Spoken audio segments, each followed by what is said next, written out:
भगवा को अपशब्द कहना, भगवा का को अपमानजनक शब्दों से घोषित करना शायद कांग्रेस की नीति बन चुकी है, कांग्रेस का चरित्र बन चुका है। ताजा मामला तो उसको बर्दाश्त छत्तीसगढ़ के कोटा विधानसभा के विधायक का एक बयान वायरल हो रहा है, जिसमें वो भगवा गुंडा बोल रहे हैं, भगवाधारी गुंडे बोल रहे हैं, लगातार बयानबाजी कर रहे हैं। असल में ये पहला मामला नहीं है, ये जो कोटा विधायक जिनका नाम अटल श्रीवास्तव बताया जा रहा है, ये वही कह रहे हैं जो इनके बड़े नेता लगातार कहते हुए आए हैं। भगवा को लेकर कांग्रेस का जो सोच है वो किसी छुपा हुआ नहीं है। कांग्रेस के गृह मंत्री हुआ करते हैं सुशील कुमार शिंदे, वो भगवा को आतंकी कहते हैं, भगवा आतंकवाद पैदा हुई। आतंकवाद को धर्म या किसी राजनीतिक पार्टी से जब नहीं जोड़ा जा सकता। गृह मंत्री थे, गृह मंत्री रहते हुए जब ऐसा बयान दिया तो काफी बवाल हुआ और बाद में बवाल इस कदर हुआ उनको अपनी गलती का एहसास हुआ, शायद उनसे गलती हो शिंदे ने गई लिखित और उन्होंने बयान माफी जारी कर बीजेपी और एनडीए दिग्विजय सिंह जो लगातार हिंदुओं और भगवा को आतंकी घोषित करने के लिए अपना जीवन निकाल दिए, उनका एकमात्र दिग्विजय सिंह का पूरे आपको यूट्यूब में जाइए, पूरे सोशल मीडिया में जाइए, आपका भरमार पड़ा है। दिग्विजय सिंह को भी भगवा से बड़ी प्रॉब्लम है। राहुल गांधी भाई साहब वो तो हिंदुओं के एक अलग अलग सनातन धर्म की व्याख्या देते हैं, हालांकि सनातन धर्म कितना जानते हैं वो आप भी जानते हो। एक बार तो भाई साहब ये बयान सुनिए। लोग मंदिर में जाते हैं, अब भाई साहब को लगता है कि जो मंदिर जाता है वो आपको कोई लड़की छेड़ते हैं, बहन कहता है, असल में पता क्या है आपको, कोई माँ कहता ये सब नेताओं की इतनी हिम्मत हो जाती है क्योंकि जानते हैं हिंदू वो सॉफ्ट टारगेट है। इस देश में बहुसंख्यकों का अपमान करना इस देश की नीति बन चुकी है, क्योंकि कभी कोई विरोध हुआ ही नहीं। अभी वही लोग एक स्वर्णिम युग जो चालू हुआ है, हिंदू लोग थोड़ा बहुत खड़े होना अपने हक के लिए चालू हुए हैं, वो भी चंद लोग किए हैं। इस देश में अभी तक सिस्टम बनते आ रहा था। बॉलीवुड से शुरुआत करता हूं मैं। बॉलीवुड में देवी देवताओं का अपमान, पंडित पुजारियों का अपमान और मौलवी पादरियों को बड़ा महान दिखाया जाता था। इस देश में कभी कोई विरोध करने वाला था नहीं। इस देश में हिंदू सनातन को लगातार अपमानित किया गया, नीचा दिखाया गया। हाँ, अगर दूसरे धर्म की बात करो, दूसरे धर्म को बोलने की इनकी हिम्मत नहीं होती, क्योंकि जानते हैं अगर दूसरे धर्म को बोले तो इनका मतलब आप समझ रहे हो ना कि इनका एक ही नारा, इनकी हालत खराब हो जाएगी। इनकी इतनी औकात नहीं है, लेकिन ये जानते हैं कि हिंदू बड़ा सॉफ्ट टारगेट हो जाता है। भगवा को हम गाली देते हैं। आजकल तो बहुत सारे नेता जो सनातन को गाली देते हैं। एक इनका अलायंस का ही एक नेता था जो सनातन को डेंगू मलेरिया कहता है। तो ये कांग्रेस वो है जो ये राम के अस्तित्व पर सवाल उठा दी। अब इस कांग्रेस के एक नेता जब भगवा गुंडा शब्द से घोषित कर रहा है तो आश्चर्य नहीं होना चाहिए। ये तो बहुत छोटा नेता है, ये तो छोटा विधायक जो बना वो छोटा, इनके बड़े नेता ये तो वही सीख रहा है जिसके बड़े नेता इनकी विरासत में देख गए हैं। प्रॉब्लम क्या है? प्रॉब्लम सोचना पड़ेगा इनको वोट देने वालों को कि भाई हम किसको वोट दे रहे हैं। इनको सोचना पड़ेगा इनके समर्थकों को कि अगर आप भगवा क्या होता है। भगवा असल में ये कभी सनातन को समझे नहीं है। इनको लगता है कि अगर कोई धर्मांतरण हो रहा है इस देश में। देखिए आप सच्चाई वाली फैक्ट बात करता हूं, इस देश में की पहचान तो हिंदुओं से, इस देश में हिंदू ही आए थे ना। देखिए दूसरे जो धर्म है, क्रिश्चियन आए या मुस्लिम, वो तो बाहर से धर्म आए। इसे फैक्ट वाली बात है, इसमें तो कोई छुपी वाली बात ही नहीं है। अब बोले भाले आदिवासियों को धर्मांतरण हो रहा है, होता है, आया है, ये सब जानते, छुपी हुई बात नहीं है। अगर किसी संगठन, हिंदू संगठन के लोग, अगर उनको पता चलता है कि धर्मांतर हो रहा है और उनके भोले भाले आदिवासी को भड़काया जा रहा है तो वो जाकर अपना विरोध प्रकट करते हैं।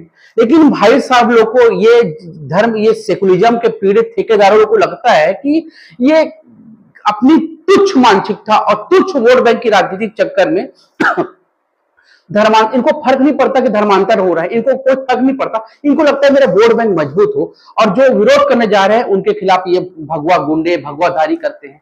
वो लड़के लोग जो जाते हैं, जो अपने हिंदू संगठन वाले जाते हैं, जो योद्धा जाते हैं, उनको क्या है, वो तो कभी मतलब उनको कोई ना पैसा मिलता है ना कुछ मिलता है, वो तो धर्म की लड़ाई लड़ रहे हैं ना। तमाम लोगों को समर्थन करना चाहिए, इसमें राजनीति वाली बातें नहीं है। हिंदू धर्म में कभी धर्मांतर न किया है, न करवाया है, न ऐसे सपोर्ट करता है, लेकिन अपने धर्म के लोगों को कोई दूसरे धर्म में जाने से रोकना भी तो हिंदू का दायित्व तो है। ये जो कुचक्र किया जा रहा है बाहरी फंडिंग के लोगों के द्वारा हिंदू भोले भाले लोगों को बहला फुसलाकर, उसको रोकना भी तो हिंदू धर्म का और हिंदू योद्धाओं का एक मूल दायित्व बन जाता है। आप भगवा आतंकी से संबोधित करेंगे, क्यों? कोई माई बाप नहीं है कि आपको क्या लगता है कि आप अपनी मन मर्जी सब जो असल में आपको जितने सालों से होता आ रहा था अब नहीं हो रहा है। आपकी प्रॉब्लम क्या है? अभी तक आप सब कुछ अपने हिसाब से करते जा रहे थे, सब कुछ, अब आपको वो सब नहीं हो रहा है। अब ये जो जमाना है, अब थोड़ा सा लोग समझ रहे हैं, सोशल मीडिया का जमाना है, हिंदुत्व को समझ रहे हैं और समझ रहे हैं अभी तक क्या सच था क्या गलत था, और छद्म सेकुलरिज्म का जो तिलिस्म था वो टूट रहा है। तो छद्म सेकुलरिज्म और तिलिस्म टूटना बेहद जरूरी था, क्योंकि हिंदुओं के साथ लगातार अहित होते आए इस देश में। हिंदुओं के ये विश्व का पहला देश है जहां बहुसंख्यक प्रताड़ित है। ये वो देश है जो हमने आराध्य श्री राम के लिए हमको अदालत का दरवाजा खटकाना पड़ा, लेकिन हमने खटकाया और बरसों बाद हमको हमारे प्रभु राम का मंदिर बना।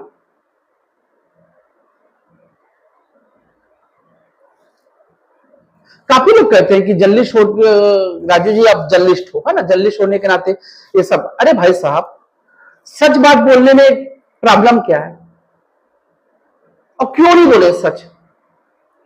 छद्म सेकुलरिज्म ने इस देश की बर्बादी का नींव रखा है।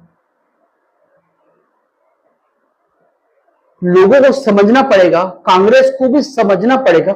अब ये दौर खत्म हो गया कि आप तुष्टीकरण की राजनीति से सत्ता के शिखर तक पहुंच सको, आप नहीं पहुंच पाओगे।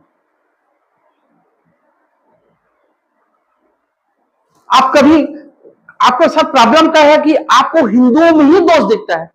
अब जातिगत समीकरण की बात करता हूं, जातिगत जनगणना की बात करते हैं। क्यों कराना भाई जातिगत जनगणना? सारे तो हिंदू है ना, सबका दो हाथ दो पैर है, सबका ही है। ये संविधान में सबको बराबर का अधिकार दिया गया, तो क्यों कराना है? जिसकी जाति के आधार पर जाति, ये आपको जाति के आधार पर नहीं भाई साहब। आप जानते हो कि आपका जो सत्ता है आपके नीचे जमीन खिसक चुकी है। अब आपके पास कोई टॉपिक नहीं है। ये सरकार बेहतर काम कर रही है, आप जानते हैं, तो आपको क्या चाहिए? आपको तोड़ना है, हिंदुओं को तोड़ना है।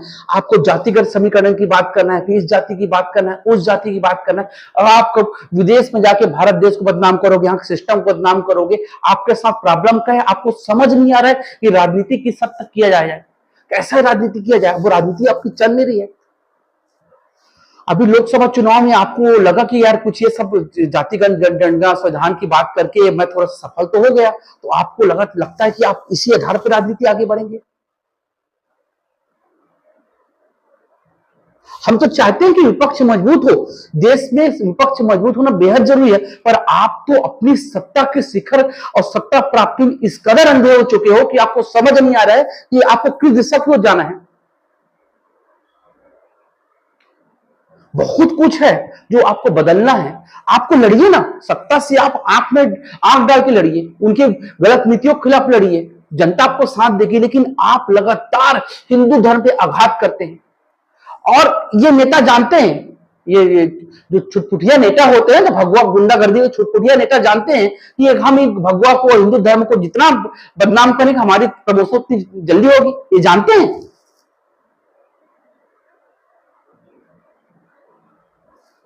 आपको समझना पड़ेगा, ऐसे किसी भी बयान और ऐसे किसी भी नेताओं को तत्काल पार्टी से निकालिए, क्योंकि मेरे को तो उम्मीद नहीं है कि कांग्रेस कभी भी ऐसे किसी नेताओं पे कार्रवाई करेगी। पर भगवा को अगर आप गुंडागर्दी और भगवा को आतंक से परिभाषित करते हैं, तो यकीन मानिए इस देश का 80% बहुसंख्यक अपने आप को ठगा हुआ महसूस करता है। उसको लगता है जिस कांग्रेस को मैंने वोट दिया उसके नेता अगर मेरे भगवा एक एक्चुअली आस्था का प्रतीक है। भगवा एक कलर मत समझिए। आप हरा रंग को कुछ नहीं बोल सकते, हरा भी किसी धर्म का प्रतीक है ना, आप नहीं बोल सकते। लेकिन आप भगवा को बहुत आसानी से, बहुत मजबूती से बोल सकते हैं। जानते हैं कि भाई इससे आपका टीआरपी बढ़ेगा, पीआर बढ़ेगा। लेकिन आप भूल जाते हैं कि वही 80% बहुसंख्यक आपके वोटर हैं जो आपको चुनाव मतदान के दिन आपको सबक सिखाते हैं। आपको अपने राजनीति का डीएनए चेंज करना पड़ेगा, क्योंकि इस तरीके से आज पूरा विश्व राष्ट्रवाद पे चल रहा है। सनातन पे आघात करे बिना भी राजनीति हो सकती है। राष्ट्रवाद आज हर देश कर रहा है। आप रशिया डोनाल्ड ट्रंप की जीत राष्ट्रवाद की प्रतीक है।